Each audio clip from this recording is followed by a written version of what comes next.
It's time for Physician Family Finances, the show where physician moms and dads like you can get the answers and encouragement you need to turn a good earned income into great life outcomes for tomorrow and today. Hello, physician moms and dads. I'm Reineke, certified financial planner and primary advisor. And I'm Chelsea Jones, also a certified financial planner and primary advisor here at Physician Family Financial Advisors. Chelsea, we didn't have a asking for a friend question today, which is a little sad, but we march forward. Yes. If you have an asking for a friend question, please send them to us. These are really what you might think are simple questions, but you'd still like to ask without exposing yourself to your friends. There's no question too simple. That's right. In fact, those are oftentimes the ones that are best asked because it's the nuance and the simple questions that, the simple questions are the ones your friends feel comfortable answering. And a lot of times your friends or your uncle or your neighbor, they're actually wrong. So because they're not you. Yeah, because they're not you and they heard some rule of thumb answer to something. And so I like the simple questions. But we'll move forward. We have 4 not so simple questions that we're going to answer today. Yeah. The first question says, my current advisor has me in a 90% stock portfolio. And while I understand in theory why it might be a good asset allocation for me given my age, it makes me uncomfortable. What should I do? So this is a question I got from a prospective client. And it was interesting because as I asked them more and more questions, I started to uncover really what was going on. First thing I must say is just because your friend's uncle or neighbor says you should be 90% stocks doesn't make it true. And just because Vanguard, if you choose a target date fund, which is the one where it picks how much stocks and bonds you should own, just because Vanguard says you should be in 90% stocks doesn't necessarily make it true. That doesn't mean that I'm not saying Vanguard is wrong or that your neighbor's wrong, but what that means is if being 90% stocks is going to create a behavioral issue for you, meaning if the market goes through a downturn for some reason, and the fact that you are 90% stocks would result in you having a knee-jerk reaction, let's say, and pulling your money out as the market's going down, you need to account for that because you are an individual with your own feelings and understanding of this stuff. So first things first, you should certainly talk to your advisor about this. And if they aren't at least considering the psychology that you have about this, you should find a new advisor. But if they do consider that, they should also consider something else. And this is what I think most people are missing.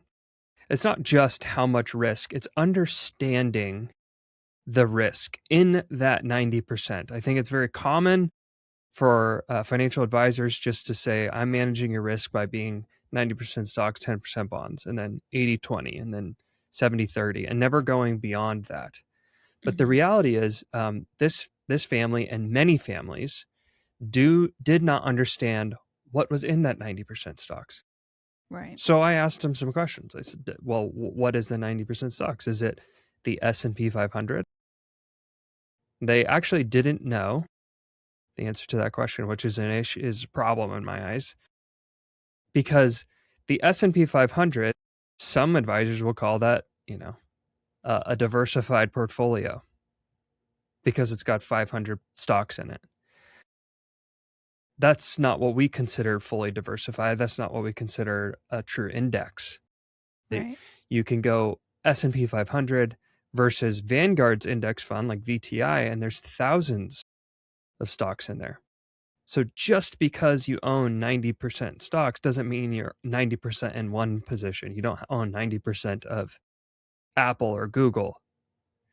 Right? So you have your money in thousands of positions within that 90%. And to go even further, let's say VTI, that's the ticker symbol I just said, which is US stock portfolio.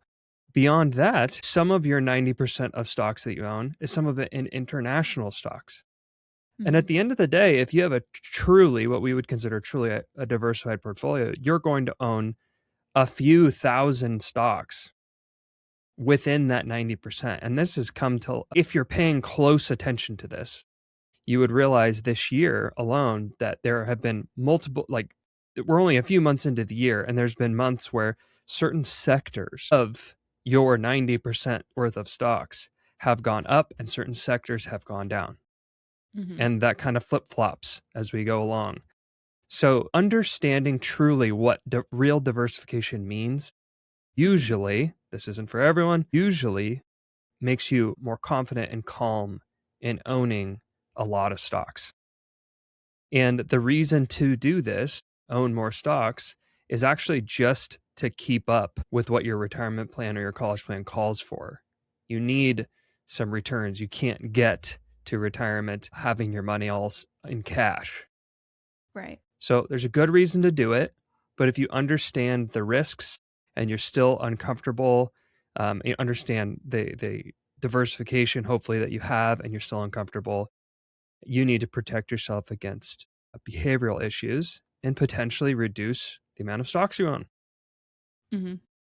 So have a real honest to God conversation with your advisor about this. And if they don't discuss this with you at a reasonable level, you're never going to be comfortable with them. Yeah. You should probably move on. Yeah. And I just want to reiterate the importance of understanding diversification, which you just talked about a lot there. Because there's this saying whenever I was in school and I was learning about all of this, and the saying is the only free lunch in investing is diversification. Mm-hmm. Like it's the one way that you can reduce risk and not add cost. Mm-hmm. Right. And Yeah. so understanding diversification, maybe digging a little deeper into systematic and unsystematic risk, which, that's a question for your advisor. We could talk about that another time. Mm-hmm. Understanding that diversification and how that plays into your risk, I think, would bring a lot of clarity to this person. So, Yep. The unknown is always scarier. If you just have mm-hmm. no idea what's going on inside your accounts, of course you're nervous. Yeah. And it's so But easy to everybody, assume the worst, the yeah. scariest. And everybody just wants to not seem scared. They don't want to give up the returns. But the way you don't necessarily have to run away from the opportunity. You have to understand it better. Mm-hmm. Yeah, that's a great question. The next question that we got from a doctor says, my kids have graduated and I actually have money left over in their 529s. I'm thrilled to pass this gift down to my grandkids, but I'm wondering, how should I be investing the leftover money? So this is a question that I've actually heard some form of recently too. Mm-hmm. More so looking forward to, like, I think I'm going to have some money left over. How should I invest it? And we just talked a lot about understanding your risk tolerance, and this kind of that was a good segue into this question, because one of the major things or major aspects that kind of informs your risk tolerance, is your time horizon. And so if this is for grandkids who haven't even been born yet, then there's a, minimum, very minimum 18-year time horizon, most likely closer to like 20 or 30, depending Mm-hmm. on how old your kids are. If they're just graduating college, they're probably in their early 20s. So there's most likely a long time horizon, undetermined time horizon. So it makes sense to invest it more aggressively and then really revisit it once there are grandchildren that are born. Because it's kind of, the situation changes when the grandkids are born, unless you decide to use the money for something else. Just kind of investing it aggressively, which I would, mostly stocks. Yeah. Investing aggressively could mean 90-10. It could mean 100% stocks. Yeah. Well, if you look at the recommended, this is like most 529 fund managers recommend mostly stocks at age 0, 1, 2, and even 3, 4, right? So if they're not even born yet, that just means you have a longer, like you said, a longer time horizon beyond that. So there's no reason not to invest at least as aggressively as if the child had just been born. Mm-hmm. Taking a step back and kind of reflecting back on the first question too, the reason to take more risk is that I mentioned is that you need the opportunity. You can't really, gosh, I hear physicians squirm and get uncomfortable with how much they have to save for college, even with investment returns. Imagine paying for college without it. It's really difficult to afford these things without getting the returns. That's why we invest. So it's opportunity and risk tolerance. And the longer amount of time that you have, the larger your risk tolerance could be, right? Mhm. Because you have time for the market to, if it goes down, for it to come back up and rebound. So you got 20. I mean, I think I have noticed in my journey of raising my own children that parents seem to be getting older and older. And it's especially true with highly educated professionals like physicians. And so if your children follow suit, they probably won't have kids until their early 30s. So if they just graduated school, depending on their age, they have, I mean, most of the time you probably got like 25 years. And so you kind of think of it as a 25-year time horizon is very similar to a physician's career, right? And so just because it's for college doesn't mean you should necessarily take less risk with the money. It's a similar time horizon and similar asset allocation you would choose for retirement when you're just getting started. Yeah. And I'd be remiss to not mention the earlier the better for 529s. Like, imagine the tax-free growth you can get over the next 25 years. Okay, hold this on. account. This is blasphemous for me to pull out a calculator during a podcast. But let's imagine they had like $50,000 left, right? That's a pretty successful plan. And, college is really expensive. $50,000 left. It's like, it's too much. You probably overfunded it a bit, but in all likelihood, you'll have more than one grandchild. And this is just going to be easily spent. But $50,000 is about, it's a little less than 2 years of in-state public school cost right now. And if you got, even a 8% return for, let's see, 8% return for 25 years, it's going to be $342,000 by the time you're ready to spend it. And the key here is, I could back into the math, but I'll just cut to the chase. That's probably equivalent with the rising cost of college. It's probably equivalent to $50,000 today. The cost of college is going up by over 7% per year. So, if you don't invest aggressively, it's going to be worth almost nothing to that child in 25 years. Right? So I think it's required with this goal, unless, because it's either you show up with the whole 50 and it doesn't really get them very far, or, with people who are nervous about being more aggressive, let's say you lose all the money, which I don't ever see happening, but let's say you lost the money. What's the difference, right? That you have to take risk. Risk is required to achieve these goals. Okay. The next question comes from a urologist in Washington. This one's pretty straightforward. They said, is it wise for us to buy a $2 million house? I got this question yesterday, and I kept in the amount, even though that requires me to tell you kind of a backstory. But they're in Seattle, and we have a urologist and a tech. Their spouse works in tech. And so the $2 million house part makes for a spicy podcast question. But really, what they're saying is, should I buy a really expensive house? And the word that I thought was so interesting that they used was wise, because this isn't some low-level tech employee. Like, the tech employee makes more than the urologist, so you can do the math.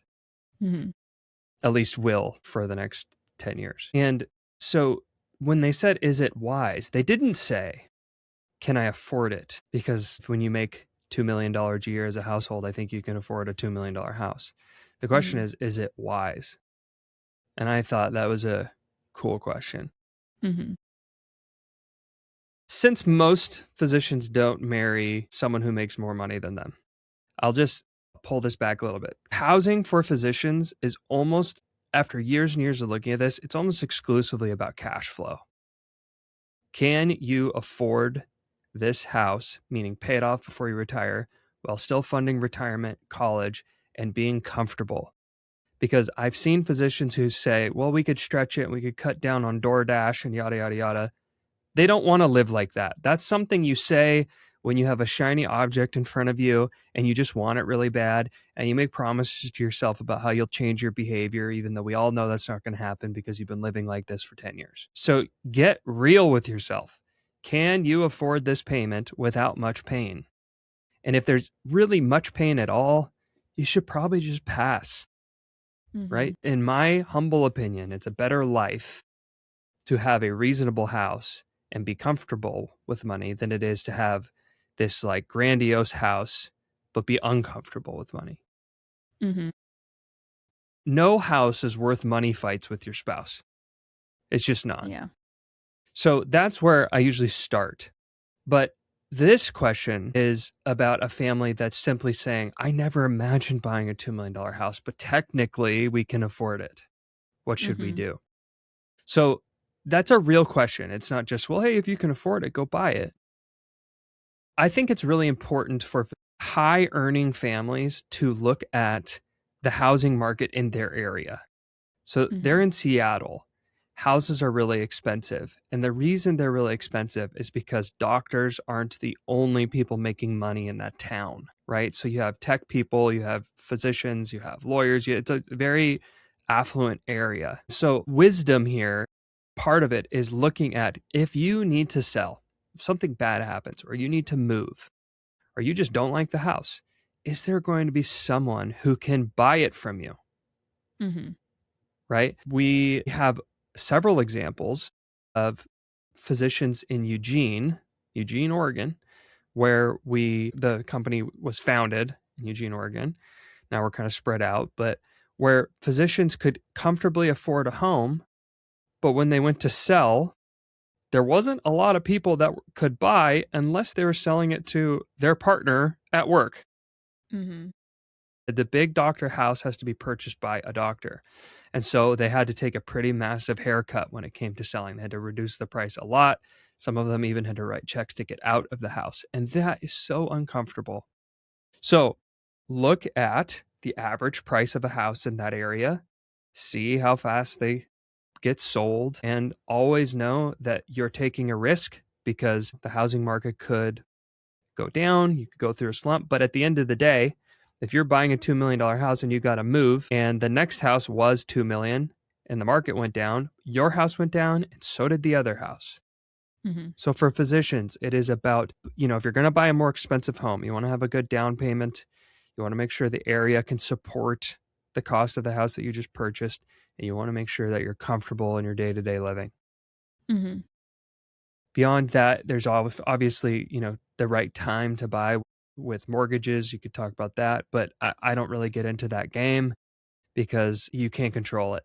In fact, when mortgage rates are higher, I view that as, in an odd way, as an advantage for a physician because they can still afford the house. And then when mortgage rates get lower, they can refinance. Most people need that. I mean, there is no striking it just right because as rates go down, housing prices go up. So if you can afford the payment, the only way to do this right, and usually you can't, is to buy when rates are maybe a little high and then refinance when rates ultimately go down over the next 20 years, catch a lower rate. And last thing, okay, nobody wants to buy a $2 million house and put an IKEA couch in it. So is it wise to buy a $2 million house? If you got the cash for the down payment and the furniture and upkeep, that's the last thing I'll say. Furniture is expensive. Okay. Nobody accounts for the $100,000 in furniture you got to put in that $2 million house. Yeah.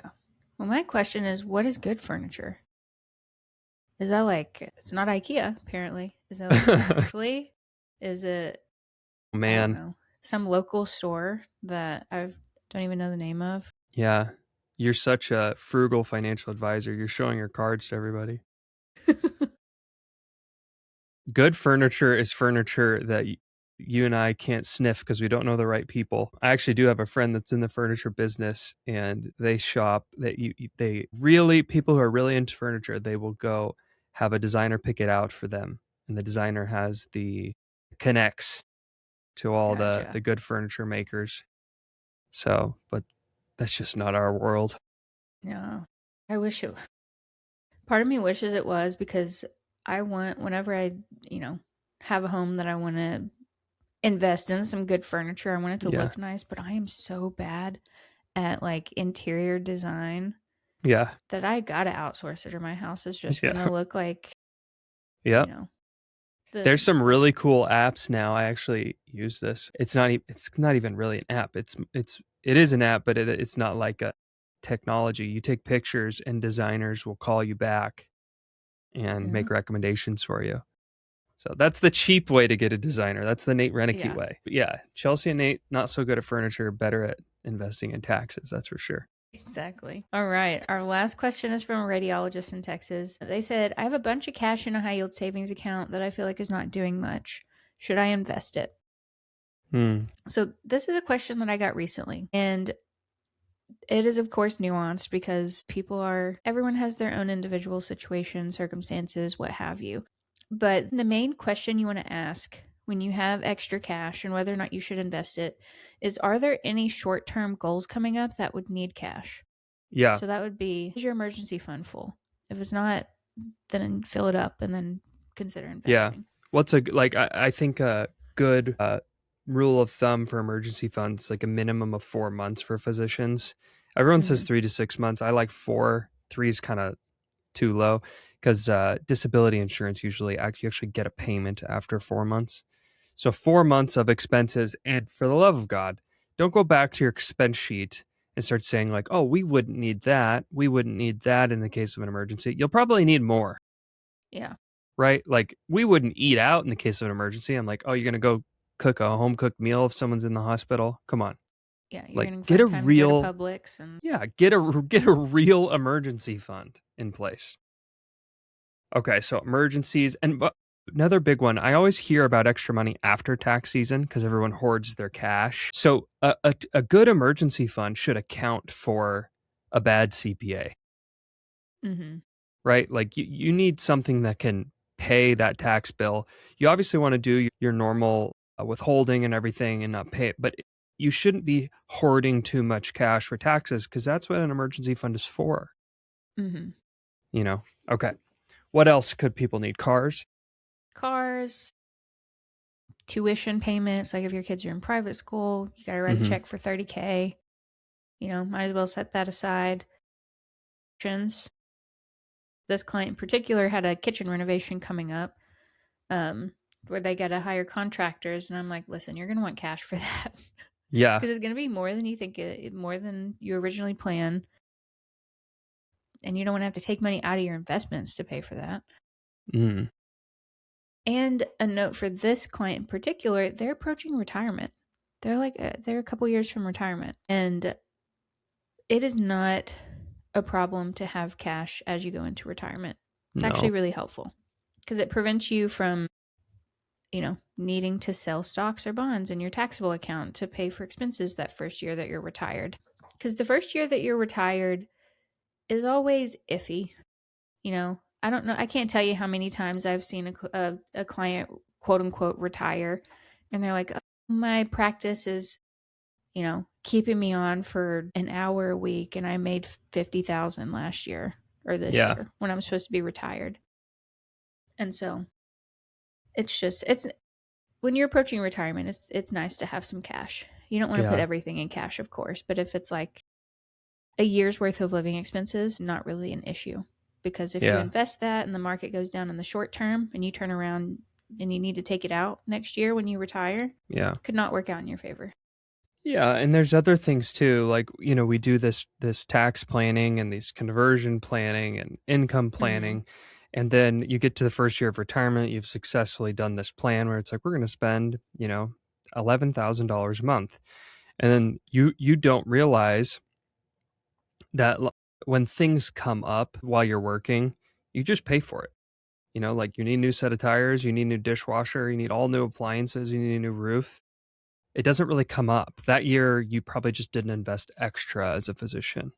Mm-hmm. And so having, an extra $50,000, you're not going to lose much in returns if you wait a year to invest that extra cash as you're heading into retirement. Let's say you successfully get to retirement, you're 18 months in, you still have the extra cash. Great, let's invest it then. Mm-hmm. Yeah. Because, I mean, it's sitting in a high yield savings account earning at least 3% right now. So Right. it's not Yeah. like it's earning nothing. That's right. Okay, that's our time for today. Thank you, everybody, for listening. If you like this episode, please be sure to subscribe so you don't miss when a new release comes out every week. You can also leave us a rating wherever you're listening, or you can send us questions at physicianfamily.com to schedule an interview. If you aren't ready for that, send us a question at podcast@physicianfamily.com. We'll answer the question even if it doesn't make it on the episode. Until next time, remember, you're not just making a living, you're making a life. Are you ready to turn worries about taxes and investing into a plan for college and retirement? If you're evaluating your options and want to learn more, visit physicianfamily.com and click Get Started. Or you can ask a question of your own by emailing podcast@physicianfamily.com. See marketing disclosures at physicianfamily.com/disclosures.